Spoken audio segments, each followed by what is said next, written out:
পশ্চিমাদের কঠোর নজরদারি ও শত্রুতাকে বুড়ো আঙুল দেখিয়ে টিকে আছে ইরান।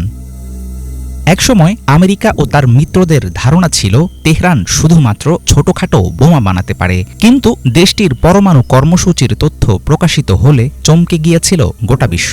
সম্প্রতি ইসরায়েলে চালানো নজিরবিহীন আক্রমণের মধ্য দিয়ে ইরান আবার জানান দিল, দীর্ঘদিন ধরে বহু ধরনের নিষেধাজ্ঞা দমাতে পারেনি তাদের। আয়রন ডোম সহ শক্তিশালী প্রতিরক্ষা ব্যবস্থা থাকলেও তেহরানের হামলা পুরোপুরি ঠেকাতে পারেনি তেল আবিব। কিন্তু কিভাবে এত আধুনিক অস্ত্র তৈরি করছে ইরান? কোন কৌশলে দেশটি বাড়াচ্ছে তাদের সামরিক শক্তি? কোত্থেকে আসছে অর্থের যোগান?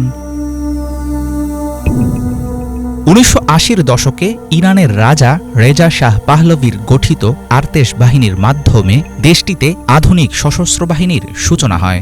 ৮০-র দশকে ইরান ইরাক যুদ্ধের পর পরিবর্তন আসে ইরানের প্রতিরক্ষা ব্যবস্থায়। জোর দেয়া হয় ব্যালিস্টিক ও ক্রুজ মিসাইলের উপর। সোভিয়েত ইউনিয়নের তৈরি স্কাড মিসাইল ও এর যন্ত্রাংশ এনে রিভার্স ইঞ্জিনিয়ারিং করে নিজেরাই অস্ত্র তৈরি শুরু করে তেহরান।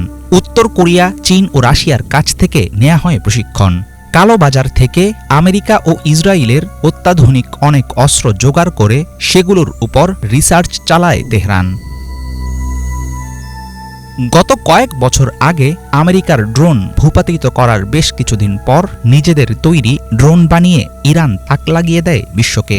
দেশটির অস্ত্র সরঞ্জামের বড় যোগানদাতা রাশিয়া হলেও ইউক্রেন যুদ্ধে রাশিয়াকেই নিজেদের তৈরি ড্রোন দিয়েছে ইরান। যুক্তরাষ্ট্রের হিসাব অনুসারে মধ্যপ্রাচ্যে ব্যালিস্টিক ক্ষেপণাস্ত্রের সক্ষমতার দিক থেকে সবচেয়ে বেশি এগিয়ে Iran. Stockholm international piece research ইনস্টিটিউটের ২০২৪ সালের এপ্রিলে প্রকাশিত রিপোর্ট অনুযায়ী ২০২৩ সালে অস্ত্রের পেছনে $১,০০০ কোটি বেশি খরচ করেছে ইরান। পশ্চিমা নিষেধাজ্ঞার মধ্যেও আমেরিকা ও মিত্র দেশগুলো থেকে চোরাচালান করে যন্ত্রাংশ নিয়ে আসে তেহরান। এই অর্থের যোগান আসে দেশটির বিপুল পরিমাণ প্রাকৃতিক সম্পদ থেকে। যুক্তরাষ্ট্রের দেয়া তথ্য অনুসারে ২০২১ সালে বিশ্বে গ্যাসের দ্বিতীয় ও তেলের তৃতীয় বৃহত্তম মজুদ ছিল ইরানের। বার্টার, হুন্ডি ও ক্রিপ্টোকারেন্সির মাধ্যমে আনঅফিসিয়াল বাণিজ্যের মধ্য দিয়ে আঞ্চলিক বাজার ধরে রেখেছে দেশটি। ইসরায়েল ও পশ্চিমা শক্তিকে পাল্লা দিতে নিজস্ব সক্ষমতা তৈরির পেছনে বহুদিন থেকেই চেষ্টা করে যাচ্ছে ইরান। আঞ্চলিক মিত্রদের নিয়ে গড়ে তুলেছে সশস্ত্র গোষ্ঠীর বিস্তৃত এক প্রক্সি নেটওয়ার্ক। তেহরানের সামরিক সক্ষমতা নিয়ে পশ্চিমাদের মধ্যে অনেক আগে থেকেই ছিল উদ্বেগ ও আশঙ্কা। সাম্প্রতিক হাইপারসোনিক মিসাইল হামলায় বেড়েছে ইরান বিরোধী পক্ষের দুশ্চিন্তার মাত্রা।